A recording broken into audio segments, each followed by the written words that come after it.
World top rankings ఉన్న యూనివర్సిటీస్లో ఎలాంటి IELTS రాయకుండా ఫ్రీ ఎడ్యుకేషన్ అండ్ స్కాలర్షిప్ అందుకోవాలంటే కాంటాక్ట్ విదేశ్ కన్సల్ట్స్. నమస్తే, మనతో పాటు ఉన్నారు గోమాత సురేష్ గారు. ఈరోజు వారితో మాట్లాడి కిడ్నీ డయాలసిస్ చాలామంది చేయించుకుంటూ ఉంటారు. అయితే డయాలసిస్ స్టేజ్కి వెళ్లకుండా ముందు జాగ్రత్తగా మనం ఎలాంటి జాగ్రత్తలు తీసుకోవచ్చు అన్నది ఆయన అడిగి తెలుసుకుందాం. నమస్తే గోమాత సురేష్ గారు.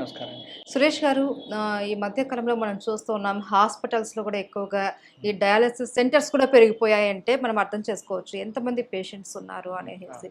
ఇది చాలా ఆశ్చర్యకరమైంది. ఒకప్పుడు అంతా ఇవి లేవు. ఈ డయాలసిస్ అన్నది, కిడ్నీ ట్రాన్స్ప్లాంటేషన్ అన్నది, ఇవన్నీ కూడా మనం ఎప్పుడూ మన అమ్మల జనరేషన్లో, తాతల జనరేషన్లో వినలేదు, మార్పిడి అనేది లేదు. ఇప్పుడు మాత్రం బాగా ఎక్కువైపోయాయి. అసలు ఏంటి డయాలసిస్ స్టేజ్కి మనం ఎందుకు వెళ్తున్నాం? అలా వెళ్ళకుండా మనం ముందుగా ఏమైనా జాగ్రత్తలు తీసుకోవచ్చా? ఇప్పుడు నేచురోపతిలో మాట్లాడుకుందాం. జనరల్గా 3 రకాల విషయాలండి. బాడీకి కావాల్సింది అగ్ని కావాలి, అదేవిధంగా గాలి కావాలి, ప్రాపర్ ఫుడ్ అంటే భూమి కావాలి. భూమి నుంచి ఫుడ్ వస్తుంది కాబట్టి ఈ 3 రిలేటెడ్లో మనం చాలా వరకు కలుషితం చేసుకున్నాం. అంటే ఎట్లాంటి కలుషితం అయిపోయిందంటే మళ్ళీ రికవరీ చేయలేనంత కలుషితం. అంటే ఒక మనిషి ఒకటికి అలవాటు పడిపోయినాడు, అలవాటు నుంచి మళ్ళీ బయటకు తేవాలంటే కొన్ని జనరేషన్గా చాలా ఇబ్బంది అవుతుంది. ఇప్పుడు మనం ఒక ఎగ్జాంపుల్ చెప్తున్నాం. మీరు డయాలసిస్ అడిగినప్పుడు నీరు గురించి మేము మాట్లాడాలి. మన బాడీలో 80% నీరే ఉంది. అంటే ఈ మాంసం అంతా మనం కాల్చి పెడితే మొత్తం బోన్స్ మిగులుతాయి. అంటే 80% మొత్తం అంతా నీరే. ఈ నీరుని కలుషితం అయిపోయింది. ఎట్లా అంటే ఫస్ట్ నీరు అనేది ఫిల్టర్ అయ్యే నీరు, వర్షపు నీరు, దాని తర్వాత నదుల్లో నీరు, దాని తర్వాత పర్వతాలు, జలపాతాల నుంచి వస్తుంటాయి అదే, అవన్నీ నీరు. దాని తర్వాత చెరువులో నీరు, తర్వాత నూతి నీరు అంటే భూమి నుంచి ఫిల్టర్ అయ్యే నీరు. ఇంతవరకు ఇంపార్టెంట్, ఇంతవరకే తాగేవారు. అంటే నీటికి దగ్గరగా నిప్పుకు దూరంగా సూత్రాలు, ఆయుర్వేద సూత్రాలు. నీటికి దగ్గరగా ఉండాలి, నిప్పుకు దూరంగా ఉండాలి. సో నీరు ఎప్పుడైతే ఉందో అక్కడే మనకి ఏమవుతుందంటే ఒక సివిలైజేషన్ స్టార్ట్ అయింది. సో ఇలాంటి సివిలైజేషన్లో మనిషి ఉండాల్సింది అలా కాకుండా నీటికి దూరంగా వెళ్ళిపోయినాం. అపార్ట్మెంట్ కల్చర్స్ వచ్చేసినాయి. తర్వాత నీటిని ఏమవుతుందంటే మనం స్టోర్ ప్రాపర్గా ఇవ్వలేకపోవడం వల్ల అది ప్యాకింగ్లోకి వచ్చేసాం, పెట్ బాటిల్స్లోకి వచ్చేసాం. మళ్ళీ అది పాలిఇథిలిన్ సిస్టంలో పెరిగిపోకుండా చిన్న సామాన్య వ్యక్తికి, ఎడ్యుకేటెడ్కి అన్ఎడ్యుకేటెడ్కి ఇద్దరు కూడా అదొక క్రేజీ అలవాటు అని చెప్పేసి మనం సినిమా యాక్టర్ల నుంచి కానీ లేకపోతే ఇంకెక్కడి నుంచి కానీ అడ్వర్టైజర్ రూపంలో అది మనం చేసుకుంటాం. అంటే నీరుని ఇలాగే తాగాలి, అది ఏ రోజు ఫిల్టర్ అయ్యి రావాలి, లేకపోతే నీరు సెకండ్లో దూరం అయిపోవాలి. నూతులో నీరు తోడుతుంటాం, కొత్త నీరు వస్తుంది. నదిలో నీళ్ళు తోడుతుంటాం, కొత్త నీళ్ళు వస్తుంటాయి. చెరువులో నీరు, చేపలు, ఆల్గేజు, తాబేళ్ళు, వీళ్ళందరినీ ఏం చేస్తాయి, ఒకటి చచ్చిపోతే ఇంకోటి తినేసి నీటిని శుభ్రపరుస్తుంటుంది. అందులో తామరాకులు, అసలు తామర పువ్వుల గురించి మనం తెలుసుకుంటే ఎవరు వదలరు. ఆ తామర కాండం నుంచి కూడా గ్యాసెస్ రిలీజ్ చేసి అది వాటర్ బాగా ప్యూరిఫై చేస్తుంది. ఫర్ ఎగ్జాంపుల్ చిన్న జలపాతాల దగ్గర మీరు ఎప్పుడైనా అవకాశం ఉంది అంటే అక్కడ చిన్న చిన్న చేపలు ఉంటాయి, తామరాకులు ఉంటాయి కదా, ఆ మధ్యలోకి వెళ్ళి నీళ్ళు తాగండి, ఎంత హై వాటర్ అంట, హై మినరల్ వాటర్. సో నీటి ద్వారా మనకు మెయిన్ కావాల్సింది సాల్ట్స్, టీడీఎస్ అంటే టోటల్ డిజాల్వ్ సాల్ట్స్ అంటారు. తర్వాత పీహెచ్ అంటారు, అంటే క్షార శాతం, ఆమ్ల శాతం. బట్ ఈ రెండు మనం పట్టించుకోకుండా సింపుల్గా కొనుక్కొని తాగేస్తున్నాం. అమ్మేవాడు ఏం చేస్తున్నాడంటే హార్డ్ మెటల్స్ అన్ని తీసేస్తున్నాడు. జనరల్గా బాడీకి నీడ్, ప్రాపర్ నీడ్ వాటర్లో ఏం చేస్తుంది, అందులో సాల్ట్స్ ఎత్తుక్కుంటుంది, మినరల్స్ ఎత్తుక్కుంటుంది, వేస్ట్ అంతా ఫిల్టర్ అయ్యి యూరియా, యూరిక్ యాసిడ్ అంతా ఫిల్టర్ అయ్యి బయట తోయాలి. బట్ మనం ఇచ్చిందే కెమికల్ వాటర్ అవుతున్నప్పుడు కిడ్నీస్ ఏమవుతుందంటే అరే నాకు కెమికల్ ఇస్తే నేను అలా క్లియర్ చేయాలి అని కెమికల్ ఫోర్స్గా ఉండే హీట్ అంతా దాని మీద పడి అది షింక్ అయిపోతుంది. సో ఇంత ఉంటుందండి, 2.7 ఉంటుంది. అసలు 6000 లీటర్స్ ఫిల్టర్ చేస్తుంటుంది. మన చర్మం పోతే చర్మం తయారు చేస్తుంటుంది. స్కిన్ కొత్తగా హెయిర్ కావాలన్నా దాన్నే ఇంపార్టెంట్. ఇప్పుడు ప్రాబ్లమ్స్ ఏమవుతుందంటే చాలామంది స్కూల్కి వెళ్ళే పిల్లలు ఒక 20-22 ఇయర్స్ వేసుకోండి. సో వీళ్ళు ఎక్కువ జరుగుతుంది ప్రాబ్లమ్స్. అక్కడి నుంచి నీళ్ళు తాగరు, చాలా వరకు నీళ్ళు తాగే అలవాటు ఉండదు. కడవ పట్టుకుంటే బాగా తాగేయాలి. ఆ తాగేటి పూర్తిగా అమ్మయ్య అన్నట్టు ఉండాలి, లేకపోతే బోర్ వాటర్ కడుపు నిండాలి. ఇట్లాంటి సిస్టమ్ అంతా మనం కొన్ని సంవత్సరాలుగా పాడైపోయింది. బాటిల్ కొన్నాం అనుకో, లీటర్ నీళ్ళు ఏం పెద్ద విషయం కాదు, కానీ మన దృష్టి ఎక్కడ ఉంది, 20 రూపాయలు అనే రేటు మీద ఉంటుంది. అప్పుడు ఏమవుతుంది, కొనుక్కున్నది కాబట్టి తక్కువ తాగుతుంది. అదే నీరుగా ఫ్రీగా వచ్చింది అనుకోండి ఎక్కువ తాగుతుంటాం. అలాంటి సిస్టమ్ నేచురల్గా నీరు అందట్లేదు. నదులు ఎండిపోతున్నాయి, భూమిలో నీరు ఎండిపోతుంది. దీనివల్ల ఏమవుతుంది, కెమికల్ అయిపోయిన తర్వాత కెమికల్ వాటర్ ఇస్తున్నాం. ఆ కెమికల్ వాటర్ ఇచ్చినప్పుడు శరీరం ఏం చేస్తుంది, ఎక్కువ నీళ్ళు తాగలేక తక్కువకు అలవాటు చేసుకుంది. అంటే ఒక గ్లాస్కి లేకపోతే 1/2 గ్లాసులు సిప్పు అలాగే అలవాటు చేసుకుంది. పావు లీటర్ బాటిల్ ఇస్తే 3 సార్లు 4 సార్లు సిప్ చేస్తున్నారు. రెండోది కాలేజ్ ఆడపిల్లలు అయితే అసలు తాగడమే మానేస్తారు. ఎందుకు వాష్రూమ్ బాత్రూమ్ వెళ్ళాల్సి వస్తుంది. ఇంకో పెద్ద విషయం ఏంటంటే బాత్రూమ్స్ బాగలేదని వెళ్ళట్లేదు. హై క్లాస్ పెద్ద స్కూల్స్ లో అలాగే ఉంది, చిన్న స్కూల్స్ లో ఉంది. చూడండి ఆ ఒక్క భయంతో వీళ్ళు నీళ్ళు అనేది మర్చిపోయినారు. 80% వాటర్. ఆ నారాలు చాలా సన్నగా ఉంటాయి. మీకు ఎప్పుడైనా బైసెక్ట్ చేసినప్పుడు చూడండి, డైసెక్ట్ చేసినప్పుడు చాలా చిన్న నరాలు ఉంటాయి. అందులో యూరిన్ ట్రాక్ ఉంటుంది. ఆ యూరిన్ ట్రాక్ లోకి వెళ్ళినప్పుడు మనం కిడ్నీ నుంచి అది మూత్రాశయం నుంచి 2 వస్తుంటాయి కదా, మూత్రనాళాలు. మూత్రనాళాలు అవి చాలా సన్నగా ఉంటాయి. అసలు మీకు ఇప్పుడు తినే నూడిల్స్ ఉంటాయి కదా, స్ట్రింగ్స్ అలా ఉంటాయి. సో అందులో ఫిల్టర్ అయిపోయి ఉండిపోతాయి కదా ఈ హార్డ్ మెటల్స్ అంతా. ఇవి తాగకపోవడం కిడ్నీలో స్టోన్స్ వస్తున్నాయి అండ్ కిడ్నీలు షింక్ అయిపోతుంటాయి. వన్స్ ఒకసారి షింక్ అయిపోయినాయి అనుకోండి, అది కంపల్సరీ రీప్లేస్ చేయాల్సిందే.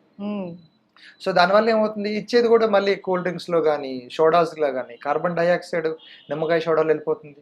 కలర్ఫుల్ వేసుకుంటున్నాం. అన్ని సోడాల్లో కలర్లు ఎలాగ వస్తాయండి? న్యాచురల్గా కలర్ ఉండాల్సింది, అది మొత్తం కాస్త పోయింది. ఇప్పుడు చేస్తే అని ఆలోచించండి, అలోవెరా ఏ కలర్ ఉంటుంది? White, light colour. అసలు కలరే ఉండదు లోపలికి వచ్చు, కానీ వీళ్ళు గ్రీన్ పెట్టి అమ్ముతున్నారు. అంటే గ్రీన్ కలర్ ఒకటి తేవాలి కదా, అట్లాంటివి వేసుకొని మనం అర్థం చేసుకొని పెట్టుకుంటాం. సో ఇదంటన్నిటి వల్ల ఏమవుతుందంటే కిడ్నీలు అనేది చచ్చిపోయినాయి. ఆ చచ్చిపోయిన కిడ్నీస్ కోసం మళ్ళీ రీప్లేస్ అనేది జరగట్లేదు over the period of 5 years. వీళ్ళు 5 years వరకు నీళ్ళు తాగకపోవడం వల్ల. ఇప్పుడు నేనేం చెప్తున్నానంటే, దొరికినప్పుడు ఫస్ట్ ఆఫ్ ఆల్ ఇమీడియట్గా లేచినప్పుడు కుండలో నీళ్ళు ఎంత కడుపు తింటే అంత కడుపు నీళ్ళు తాగండి. ఇంట్లో ఉన్నంత వరకు వీలైనంత వరకు ఒక 3-4 times యూరిన్కి వెళ్ళండి. యూరిన్ మాత్రం ఎల్లోగా వచ్చింది, ఆరెంజ్గా వచ్చినప్పుడు కంపల్సరీ మీరు మెడికేషన్ వాడుకోవాలి. అది పంగంటి స్మెల్ ఎక్కువ వస్తున్నప్పుడు. లేదు నార్మల్గా వస్తుంది, అది డైల్యూట్ అయిపోతుంది అంటప్పుడు యూఆర్ కంప్లీట్లీ హెల్దీ ఆ రోజుకి. ఎప్పుడైతే వచ్చిందో ఆ రోజు ఏం చేయాలి, వాటర్ కంటెంట్ ఫుడ్ ఎక్కువ తినాలి. అంటే ఒక బీరకాయ జ్యూస్ కానీ, లేకపోతే ఒక సొరకాయ తినేయడం కానీ, వాటర్ మిలన్ తినేయడం కానీ, లేకపోతే అంటే బాడీకి మినరల్స్తో పాటు వాటర్ కంటెంట్ ఫుడ్ ఎక్కువ వెళ్ళాలి. అది వీళ్ళు చేయకపోవడం వల్ల ఏమవుతుందంటే మెడిసిన్స్ అనేది కొత్తగా వెళ్తుంది. వాటర్ తక్కువైపోయింది కాబట్టి వాటర్ ఇస్తే సరిపోద్ది కదా, సాయంత్రం కల్లా యూరిన్ నీట్గా జరుగుతుంది. ఆ నీట్గా జరగకపోవడం వల్ల వస్తుందండి. మెడిసిన్స్ వందలు ఉన్నాయండి. తర్వాత వీలైనంత వరకు ఒక టబ్బు కొనుక్కొని డయాలసిస్ పేషెంట్ మంచిగా, అంటే ఆల్రెడీ డయాలసిస్ వచ్చేసింది, ఆల్రెడీ ట్రాన్స్ప్లాంట్ చేస్తే వి కాంట్ డూ ఎనీథింగ్, ఏం చేయలేం. రాకుండా ఉండాలి. ప్రతి ఆడపిల్ల ఇంజనీరింగ్కి వెళ్తున్నప్పుడు, డిగ్రీ కాలేజ్కి వెళ్ళినప్పుడు, ఎవరైతే ఇంటర్ కాలేజ్ పీపుల్, లేకపోతే మెన్సెస్ అయిన ప్రతి ఒక్క అమ్మాయి కూడా, లేకపోతే ఎవరైతే క్లాసులకి వెళ్ళి తెల్లవారు కూర్చున్న ప్రతి ఒక్కరు కూడా ఒక టబ్బులో కూర్చోండి, తడపండి, బాడీని బాగా తడపండి. ఎక్స్టర్నల్గా కూడా మనకి బాడీని నానుతుంది. బాడీ అసలు ఎంత మంచిది తెలుసా అండి, బాగా బయటికి స్వెట్ పంపిస్తుంటుంది, అదేవిధంగా బాడీకి ఎంత వాటర్ కావాలంటే అంత తీసుకుంటుంది. సో మనం అది 2 రకాలుగా అర్థించకుండా మళ్ళీ కెమికల్ వాటర్ 20 రూపాయల క్యాన్లు తెచ్చుకొని వాడేసుకున్నంతసేపు మనకి డయాలసిసే దగ్గర అవుతుంది కానీ, మెడిసిన్సే దగ్గర అవుతాయి కానీ హెల్దీ లైఫ్ అంటూ ఉండదు. సో ఎప్పుడైతే మనం బాగా యూరిన్ అనేది ఇందాక నేను చెప్పినప్పుడు white colour, light yellow colour వచ్చిందనుకోండి, ఫేస్ చార్మింగ్ ఉంటుంది, హెయిర్ గ్రోత్ ఉంటుంది, కాళ్ళ పగుళ్ళు, ఇచ్చింగ్స్ కానీ ఏముండదు. అండ్ చర్మం ఎప్పుడు కూడా పొడిబారిపోకుండా లైట్గా ఉంటుంది, అంటే చార్మింగ్గా ఉంటుంటుంది. అండ్ మరో ఈ విగ్గులు ఇవన్నీ వాలిపోవడం కానీ ఏమవ్వదు, కళ్ళు వెళ్ళిపోతుంటాయి లోపలికి. అన్నిటికీ కారణం వాటరే. ఇది వాటరే కదండి, ఈ కళ్ళంతా వాటరే కదా. అది వాటర్ లేకపోవడం లోపల షింక్ అయిపోతుంది. ఎప్పుడైతే లోపల షింక్ అయిపోతుంది, ఇవి జారిపోతాయి, పీక్ అయిపోతాయి. మళ్ళీ మనం బ్యూటీ పార్లర్కి వెళ్తే ఏం జరగవు, నీరే అన్నిటికీ మంచిది. సో అలాంటప్పుడు కొంచెం ఎక్కువ వాటర్ మేము ఏం చేస్తాం, వాటర్ థెరపీ చేయిస్తాం. అంటే వాళ్ళకి రోజంతటికి వాళ్ళకి ఫుడ్ రిలేటెడ్లో వాటర్ ఇస్తాం. వాటర్ రిలేటెడ్లో ఫుడ్ ఉంటుంది మొత్తం. వాటర్ మిలన్ కావాలంటే 2 యాపిల్ వాటర్ మిలన్ తినేసి పడుకో, యూరిన్ మళ్ళీ వచ్చిందా యూఆర్ హెల్దీ. లేదంటే కంపల్సరీ అగైన్ టేక్ మళ్ళీ మస్క్ మిలన్ తీసుకోండి. లేకపోతే ఒక బీరకాయ కూర ఇంత చేస్తాం, పుట్టి బీరకాయ కూర చేస్తే ఆటోమేటిక్గా బాడీ లోపలికి వాటర్ వెళ్తుంటుంది. సూప్స్ ఇస్తుంటాం, టమాటా సూప్ కానీ, లేకపోతే తోటకూర సూప్ కానీ, అది కూడా విత్ మినరల్స్తో తీసుకుంటే బెటర్ కదా. టమాటా వాడకూడదు అంటారు కదండి ఈ డయాలసిస్. చాలా మంచిది, అస్సలు ఏం వాడకూడదు అండి. టమాటా వాడితే ఎక్కువైపోతుంది, అంటే చాలా బీటీ అంతా వచ్చేస్తుంది కాబట్టి 1.5 ఎప్పుడు వాడుకోవాలి. కానీ టమాటా వల్ల మళ్ళీ కిడ్నీలు పోతున్నాయి. రెగ్యులర్గా ఎవరైతే ప్రాబ్లమ్స్ ఉన్నారో వాళ్ళు టమాటాలు, క్యాబేజీలు అన్ని మానుతూ ఉండాలి. ఉప్పు, పులుపు అన్ని మానుతుండాలి. అసలు చింతపండు వీటన్నిటికీ జోలికి వెళ్ళకూడదు. ఇప్పుడు మళ్ళీ మనము పోయిన వాళ్ళని మళ్ళీ బాగా చేయలేము. They want to same pattern తీసుకోవాల్సిందే. అండ్ రాకుండా ఉండాలంటే అప్పుడు ఎక్కువ పీపుల్ ఉన్నారు కాబట్టి వాళ్ళు వీలైనంత వరకు మనం కాపాడాల్సిన బాధ్యత ఉంది. వాటర్ తాగండి, బాత్రూమ్స్ నీట్గా పెట్టుకోండి. మీ కాలేజీలో పోయింది అనుకోండి, వెళ్ళి మీ యాజమాన్యంతో మాట్లాడుతుండండి. పేరెంట్స్ అందరూ వెళ్ళి పిల్లలు చాలా మందికి అడగండి, ఎవరు వాటర్ తాగండి, వెళ్ళిన బాటిల్ అలాగే వచ్చేస్తుంది. ఇన్ కేస్ తాగినా కెమికల్ వాటర్ ఇస్తున్నారు. దానికి ఒక చిన్న ఎగ్జాంపుల్ అండి, అంటే సొల్యూషన్. ఇప్పుడు బొప్పన్ పండు ఉంటుంది కదా, జ్యూస్ తీయండి, పల్ప్ అంతా పక్కకు పెట్టండి, అందులో కొంచెం వాటర్, అందులో తేనె వేసుకొని ఆ వాటర్నే లీటర్ ఇవ్వండి వాళ్ళకి. హై అమౌంట్ ఆఫ్ వాటర్ వాడు తాగుతాడు. రేపు మళ్ళీ ఇంకోటి దినుసుల్లో ఉంటుంది, అంటే జీలకర్ర ఉంటుంది, ధనియాలు ఉంటుంది, మన వంటగదిలో ఉంటుంది, వాము ఉంటుంది, దాల్చిన చెక్క ఉంటుంది. రోజుకు ఒక ఫ్లేవర్ ఇచ్చి వాడు ఫ్లేవర్ వాటర్ ఇవ్వండి. ఇంకో ఫ్లవర్స్ ఉంటాయి, గులాబీలు ఉంటుంది, మల్లెపూలు ఉంటాయి, సంపెంగలు ఉంటాయి, లేకపోతే శంకు పుష్పాలు ఉంటాయి. సో ఈ ఫ్లవర్స్ ఏం చేస్తుంటాం, అవి కూడా బాయిల్ చేసేసి 1 లీటర్ లోపలికి పంపించండి, ఫ్లేవర్ వాటరే కదా.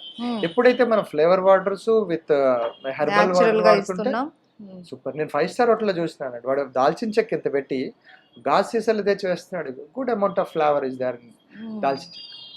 సో అదేమో ఇంకొంచెం తాగాలనిపించింది పిల్లలకి. అంటే ఒక 10th లోపల పిల్లలందరికీ బాటిల్ ఇచ్చినప్పుడు మారుస్తూ ఉంటే సూపర్ ఉంటుంది, వాళ్ళకి ఇంట్రెస్ట్ వస్తుంది తాగాలి అని. అండ్ మోర్ ఓవర్ స్కూల్స్ లో కంపల్సరీ ఎడ్యుకేషన్ ఉండాలి. అవును, ఈ డయాలసిస్ అనే పేషెంట్ సిస్టమ్ అంటే పీఈటీ డాక్టర్ చెప్పాలి, క్రాఫ్ట్ టీచర్లు చెప్తుండాలి, వాటర్ తాగారని సెషన్ పెట్టాలేమో. అవును, బాత్రూమ్స్ మాత్రం మస్ట్ అండ్ షుడ్. కొన్ని స్కూల్స్ లో మనం చూస్తున్నాం సమ్మర్ రాగానే నీట్ తాగడానికే స్పెషల్ గా గంట కొడుతూ ఉంటారు అనేసి. సో ఇది ప్రతి స్కూల్లోను కాలేజ్లోను ఇది పెడితే చాలా బాగుంటది. కానీ అక్కడ మనం కెమికల్ వాటర్ ఇవ్వద్దు, ఫ్లేవర్ వాటర్స్ ఇవ్వండి, ఆల్కలైన్ వాటర్ ఇవ్వండి. ఆల్గేస్ అన్ని పెట్టుకుంటే ఆల్కలైన్ తయారు చేయండి, ఒక ఎక్వేరియం తయారు చేయండి, ఎక్వేరియం నుంచి వాటర్ ఎలా ఉంటుంది, లేకపోతే ఇప్పుడు ఒక నది నీళ్ళు తెచ్చుకొని దాన్ని పెట్టండి.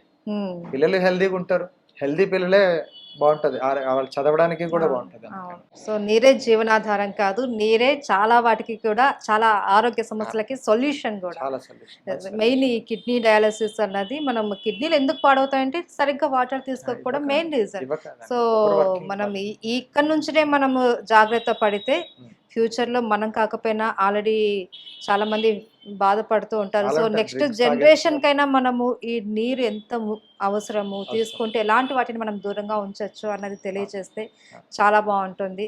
సురేష్ గారు, మనం పిహెచ్ టీడీఎస్ అని చెప్పి మాట్లాడుకున్నాం కదా, అయితే పిహెచ్ టీడీఎస్ అనేది మనం కంప్లీట్ అవాయిడ్ చేయాలా, లేకపోతే వాటర్లో ఎంత మోతాదు ఉండాలి, అసలు ఎలాంటి నీరు తాగాలంటారు? ఇప్పుడు అపార్ట్మెంట్ కల్చర్ వచ్చేసింది కాబట్టి అందరికీ కొలనులు, నూతులు, నదులు లేనప్పుడు ఏం చేస్తారంటే ఇక్కడ ఉన్న లోకల్, అంటే మనిషి ఏంటంటే 20 అడుగుల నీళ్ళే తాగాలి, లేకపోతే 40 అడుగుల నీళ్ళు, అంటే నూతి నీళ్ళు, అంతకంటే లోపలికి వెళ్ళకూడదు. అది నెక్స్ట్ జనరేషన్ తాలూకా నీళ్ళు. మనం ఏం చేస్తున్నాం, ముందే తవ్వి తీసేసుకుంటాం. అది తీసేసిన తర్వాత ఏమవుతుందంటే హార్డ్ పార్టికల్స్, అంటే మనం చూడండి ఒక బిందెకి లోపలంతా అంటేస్తుంటారు, రైట్, హార్డ్ మెటల్స్ అంటే అంటుంటారు. అట్లా ఉండకుండా పిహెచ్ అనేది 7.2 వరకు ఉండాలి. సో పిహెచ్ అబౌవ్ ఉన్నదనుకోండి, వాడికి మోకాలు నొప్పులు రావు, తల జుట్టు ఊడిపోదు, కాలు పగలు రావు, దురదలు రావు, అన్ని బాగుంటాయి. అంటే కాట్లేదు అబౌవ్ ఉంటాయి. అంటే డైలీ వాడు ఆల్కలైన్ సిస్టమ్ ఉన్నాడంటే వాడు యోగి అనుకోవచ్చు, అంతే, ఏం ప్రాబ్లమ్స్ ఉండవు. తర్వాత ఎవరికైతే పిహెచ్ బాగా తక్కువ, 7.2 కంటే తక్కువ, రెగ్యులర్గా 6.5 వాడు రెగ్యులర్ తీసుకున్నా ఓవర్ ద పీరియడ్ 5 years తర్వాత వాడు కిడ్నీలు ఎగిరిపోతాయి. అది ఉండే సూత్రమే. తర్వాత టీడీఎస్ అనేది 300 వరకు మనిషి తీసుకోవచ్చు, 300 యూనిట్స్ వరకు. చిన్నపిల్లలకి 300, మాక్సిమం అయితే 500 పెద్దవాళ్ళకి. ఆ తర్వాత నుంచి ఇందాక అనుకున్నట్టు మనకు ఫ్లోరైడ్ ప్రాబ్లమ్స్ వస్తాయి, కాలు వంకలు తిరిగిపోవడం, పీకలు పట్టేయడం, నిద్రలో బాగా పట్టేస్తూ ఉంటుంది, ఇట్లాంటివన్నీ చూసుకోవచ్చు. అంటే ఆ వాటర్ మనం రెగ్యులర్గా తీసుకునే వాటర్ని ఆల్కలైన్ చేసుకునేది చాలా ఇంపార్టెంట్. చిన్నప్పుడు చూడండి, మనము సున్నపురాలు వేసాం, లేకపోతే మట్టి, ఇసుక, గులకరాలు, ఇసుక వేసాం, బొగ్గు వేసాం. సో కొంచెం ఈ సున్నం ఏదైతే ఉందో, చిన్న రాయలు ఉంటుంది, తెలుసలేదు, అవన్నీ వేసుకొని చిన్న రాగి పాత్ర, అందులో రాగి ముక్క అందులో వేసుకొని కింద ఫిల్టర్ అయ్యే వాటర్ తాగాం. ఇట్స్ గుడ్ అండి, వెరీ నైస్ సిస్టమ్. దాని దాంట్లో మేము ఏం చేస్తామంటే ఈ ఆవు పేడ పిడకలు ఉంటాయి కదండి, ఆవు పేడ పిడక అంటే ఏంటి, ఇదంతా మళ్ళీ ఆకుల రసాలే కదా, పచ్చిగడ్డి తింటది, మనకి పనికొచ్చేవి తనకు అవసరమైనవి. 2 ఆకులు తింటది, బాగా నములుతుంది, నమిలిన తర్వాత మళ్ళీ అది తన లోపల ఉన్న జెల్ ఉంటుంది, ఆ జెల్ని ప్రొడ్యూస్ చేసేసి పేడ రూపంలో ఇస్తుంది. మేము దీనికి ఏం చేస్తామంటే మళ్ళీ గోమూత్రంతో మిక్స్ చేసి కొంచెం బాగా దీన్ని బాగా కాల్చుతాం. కాల్చిన తర్వాత హ్యాష్ వస్తుంది, KOH అంటారు, పొటాషియం ఆక్సైడ్. సో దీన్ని ఏం చేసుకుంటారంటే, జనరల్గా చెప్పాలంటే వాళ్ళు ఆల్కలైన్, కెమికల్ ఫార్ములా చెప్పాలంటే ఆల్కలైన్. దీన్ని ఏం చేస్తామంటే బాగా ఫిల్టరింగ్ చేసేసి 2వ, 3వసారి ఫిల్టర్ అవడం వల్ల యాక్టివ్ చార్కోల్ జరుగుతుంది. ఈ భస్మంలో ఏం చేస్తాం, పునర్నవ, నన్నారి చెప్పేసి, అర్జున చెప్పేసి, లవంగం ఆయిల్, జాజికాయ, జాపత్రి అంతా కలిపేసి ఏం చేస్తాం, మనం ఆక్సిజన్ పౌడర్ తయారు చేసుకున్నాం. సో ఈ ఆక్సిజన్ పౌడర్లో ఏమవుతుందంటే ఇవన్నీ ఐటమ్స్ ఉంటే ఒక మంచి తీర్థంలా ఉంటుంది. ఓకే, అది నీళ్ళు తీసుకుంటున్నప్పుడు ఇందాక ఫ్లేవర్ వాటర్స్ అనుకున్నప్పుడు ఇందులో తీర్థంలా ఉంటుంది. ఇది ఒక 20 లీటర్స్ వాటర్లో ఒక స్పూన్ వేసి 6 అవర్స్ వరకు ఉంచుకుంటే డెఫినెట్లీ ఆల్కలైన్ పెరుగుతుంది, ఒక 50% పెరుగుతుంది. అది నీట్గా తగ్గుతుంది. జ్వరం వచ్చినప్పుడు వెంటనే తాగుతున్నప్పుడు తగ్గుతుంది. అందుకే దేవాలయాలకి ఫస్ట్ తీర్థంకి వెళ్ళిపోయారు. దేవాలయాలు is good medication centre. First సిస్టంలో ఏమవుతుంది, వాడు తీర్థం పోస్తారు. తీర్థం ఇస్ ఆల్కలైన్. అవును, అక్కడ తీర్థం తాగగానే ఒక రిలీఫ్ వచ్చేస్తుంది. అందులో ఏం వేస్తారు, జాజికాయ జాపత్రులు వేసుకుంటాం, అంత 21 రకాలు పత్రులు వేస్తారు, వట్టి వేర్లు వేస్తుంటారు, తులసి ఆకులు వేస్తుంటారు. లోపలికి వెళ్ళగానే మనం ఏమి ఆల్కలైన్ స్టార్ట్ అవుతుంది. సో ఆవు అనేది అందుకే పనికొచ్చింది. ఏంటంటే అది మంచిగా ముందే మెడిసిన్ తయారు చేస్తుంది. దేశీ ఆవుల్లో చాలా ఎక్కువ వాల్యూస్ ఉన్నాయి.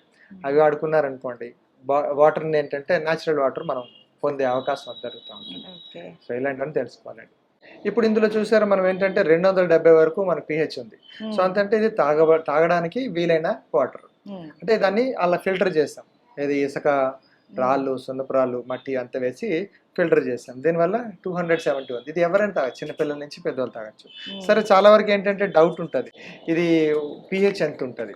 సో ఇంతవరకు TDS మనం చెక్ చేసాం. సో ఇది నార్మల్ వాటరా? ఇది డ్రింకబుల్ వాటర్, ప్రతిరోజు మనం తాగుతున్న నీళ్ళు. సో ఇందులో ఇది లిక్విడ్ pH అంటారు. సో ఇక్కడ మనకి ఇక్కడ మనకి ఏం చేస్తున్నాం అంటే ఇండికేషన్స్ ఉన్నాయి. ఇది జనరల్ వాటర్ అందరూ తాగేది అనుకుంటారు. సో ఇందులో TDS వచ్చేసి 270 ఉంది. అంటే ఇట్స్ ఆల్మోస్ట్ pH అన్నట్టు.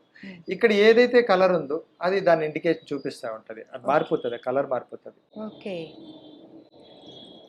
సో ఇది ఎట్లా ఉంది, ఆల్మోస్ట్ గ్రీన్ కలర్ ఉంది.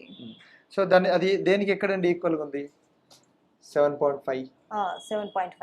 7.5కి ఈక్వల్ ఉంది. అంటే నేను రెగ్యులర్ తాగొచ్చు, నాకేమి కాదు. సో బాడీలో ఇచ్చింగ్స్ రావు, ఇట్లాంటివన్నీ చూసుకోవాలి. ఎవ్రీబడి, ప్రతి ఒక్కరు ఇలా చూసుకుంటేనే శరీరం హెల్దీగా ఉంటుంది. బతకడం చాలా కష్టం, మందులతో బతకడం అంటే ఇంకా చాలా కష్టం. ఎందుకంటే అది మందులు లేకుండా వాటరే మార్చుకుంటే బాగుంటుంది కదా. ఎన్విరాన్మెంట్ ఆల్కలైన్ అవ్వాలి, వాటర్ ఆల్కలైన్ అవ్వాలి, మెడిసిన్ ఆల్కలైన్ అయితేనే డిసీజ్ తగ్గుతుంది. సో కొన్నిటికి ముళ్ళుతో తీస్తూ ఉంటారు. ఇప్పుడు మేమేం చేస్తాం, హీట్ ఎక్కువైంది కాబట్టి అది హీట్ కంట్రోల్ చేసేదానికి అర్థం చేసుకుంటే రోగం వేగంగా తగ్గుతుంది. So water is a medicine. So సర్వరోగ నివారణ. రెండోది, ఒకరికి శాపం ఇవ్వాలన్నా వరం ఇవ్వాలన్నా వాటర్తో ఇస్తుంటారు. సో అంతపాటి విధానం ఉంది కాబట్టి నీటిని ఎక్కువ చేసుకోండి. నీటి తాలూకు విలువలు పెంచుకుంటే డయాలసిస్కి, అసలు యూరిన్ ప్రాబ్లమ్స్కి, UTI ప్రాబ్లమ్స్ అంటారు, అవన్నీ ట్రాక్ సిస్టమ్ అంతా బాగుంటుంది. Right, thank you. ఈ నీరు ఎంత అవసరము, తీసుకుంటే ఎలాంటి వాటిని మనం దూరంగా ఉంచవచ్చు అన్నది తెలియజేస్తే చాలా బాగుంటుంది. ఈ వీడియో చూసిన తర్వాత కూడా చాలా మందికి ఒక అవగాహన అయితే వస్తుందని కోరుకుంటున్నాను. Thank you so much Suresh గారు.